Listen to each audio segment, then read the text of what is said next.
اب وہ کہتے ہیں کہ جی ہم کھیلنے لگے ہیں تو یہ پچ کھودنا چاہتے ہیں۔ مرزا صاحب کہتے ہیں کہ ہم اب کھیلنے لگے ہیں تو یہ پچ کھودنا چاہتے ہیں، یہ جو میرے مخالفین ہیں، جو تمام فرقوں کے جو علماء ہیں، یہ پچ کھودنا چاہتے ہیں۔ اپنی باری لے چکے ہیں، اب جب ہماری بیٹنگ کی باری آئی ہے تو کہتے ہیں پچ کھود دیو، کھیڈن ہی نہ دیو، انج تے نہ کرو نا اللہ دے بندے ہو، اے گھوڑا تے اے میدان اسی بھی کھیڈ رہے ہیں، تسی بھی کھیڈو، پبلک خود فیصلہ کرے گی۔ ہم تو مل کر کھیلنا چاہتے ہیں۔ ہم کہتے ہیں آؤ مل کر کھیلتے ہیں، ایک ہی میدان میں۔ آپ کہتے ہیں جی آپ بھی لگے رہو، ہم بھی لگے رہیں، آپ اپنا کھیلو، ہم اپنا کھیلتے ہیں۔ ہم نے جب آپ سے کچھ سوالات کیے تو آپ کہتے ہیں میں جواب نہیں دیتا، دیکھو جی عوام کی عدالت میں فیصلہ رکھ دیا ہے، میں نے اپنا موقف بیان کر دیا ہے، اب جو موقف بیان کرتا ہے عوام اسے بھی سن لیں اور فیصلہ کر لیں۔ ہم تو کہتے ہیں کہ آؤ مرزا صاحب مل کے کھیلتے ہیں، ایک ہی پچ پہ کھیلتے ہیں۔ ہم پچ کو کھودنا نہیں چاہتے، ہم اسی پچ پر آپ کے ساتھ مل کے کھیلنا چاہتے ہیں۔ ہم تو کہتے ہیں کہ غیروں سے کہا تم نے، غیروں سے سنا تم نے، مرزا صاحب غیروں سے کہا تم نے، غیروں سے سنا تم نے، کچھ ہم سے کہا ہوتا، کچھ ہم سے سنا ہوتا۔ ہم تو کہتے ہیں کہ ہمارے ساتھ بات کریں، آپ ٹیبل ٹاک کریں، بیٹھ کے اچھے طریقے سے بات کرتے ہیں۔ اور اب آپ کہتے ہیں کہ جی مناظرہ میں نہیں کرتا، ویسے کہتے ہیں کہ مناظرہ جائز ہے۔ مرزا صاحب کہتے ہیں مناظرہ جائز ہے، اگر اس میں کوئی فائدہ ہوتا تو میں بھی مناظرہ کرتا، کیونکہ آج تک دیکھیں جی جو مناظرہ کرنے والے ہیں ان میں سے کسی نے بھی اپنا موقف نہیں بدلا۔ مناظرہ حرام نہیں، جائز ہے، کر سکتے ہیں۔ ہمیں پتہ ہے کہ کسی مناظرے کا کبھی اینڈ رزلٹ یہ نکلا ہے کہ مناظرے کے بعد دوسرا بندہ کہتا ہو کہ ہاں جی میں آج سے رفع الیدین شروع کرتا ہوں، میں قائل ہو گیا ہوں آپ کی بات کا۔ اگر کوئی پہلے یہ رزلٹ نکلتے رہے ہیں تو ہم بھی کرنے کے لیے تیار ہیں۔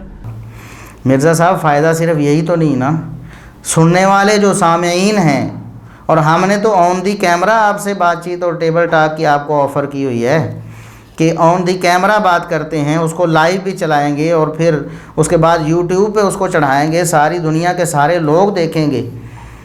کتنے لوگوں کے ذہن بدلیں گے دلائل کی حقیقت اور ان کا وزن جان کر کے کس کی بات دلائل کے اعتبار سے زیادہ راجح ہے، کس نے دلیل دی ہے اور کس کو دلیل آئی ہی نہیں ہے، کس کی بولتی بند ہو گئی ہے، یہ بات سارے لوگ دیکھیں گے نا۔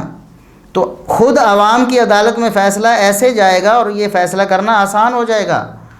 اب عوام کہاں کوئی کلپ ڈھونڈ کر وہ دیکھے گی جی کوئی کلپ آیا ہے، اس کا کوئی جواب آیا ہے، تو ایک ہی مجلس ہم کر لیتے ہیں اور ایک ہی موضوع طے کر لیتے ہیں، اسی موضوع پہ بات کر لیں گے۔ یقیناً عوام کو تو فائدہ ہوگا، وہ تو حق کو پہچاننے کے لیے انہیں تو سہولت حاصل ہو جائے گی۔ اور کتنے ہی مناظرے ایسے ہیں، مثال کے طور پر رفع الیدین پہ مناظرہ ہوا، فاتحہ خلف الامام پہ مناظرہ ہوا، دیگر کئی مسائل پہ مناظرے ہوئے۔ بہت سے مناظرے اور لاتعداد ایسے مناظرے موجود ہیں جہاں مناظرہ ہونے کے بعد لوگوں نے اٹھ کر اعلان کیا ہے کہ دیکھیں جی ہمیں یہ دلائل پسند آئے ہیں اور ہم آج سے رفع الیدین کرنے کا اعلان کرتے ہیں، اور ہم آج سے مسلک اہل حدیث کو قبول کرنے کا اعلان کرتے ہیں۔ نور بشر پہ مناظرے ہوئے ہیں، اس طرح اور بھی مناظرے ہوئے ہیں۔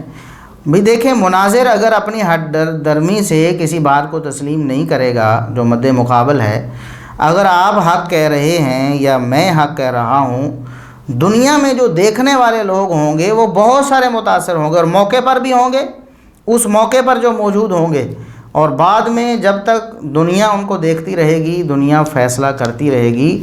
اس لیے ہم آپ کو دعوت دیتے ہیں، جو روایتی مناظرہ ہے جس میں لڑائی جھگڑا ہو جاتا ہے ہم اس کی بات نہیں کر رہے، اصلاحی مناظرہ جس کو ٹیبل ٹاک کہتے ہیں، ڈسکشن کہتے ہیں، ہم بیٹھیں گے آن دی کیمرہ بات کریں گے اور لائیو بھی دنیا دیکھے گی، بعد میں بھی دنیا دیکھ لے گی۔ تو آپ اس پر تیار ہی نہیں ہوتے، پھر آپ ہمیں الزام دیتے ہیں کہ ہم پچ کھودنا چاہتے ہیں۔ نہیں مرزا صاحب، ہم مل کے کھیلنا چاہتے ہیں، کاش کہ آپ ہماری یہ مل کر کھیلنے کی دعوت کو قبول کر لیں۔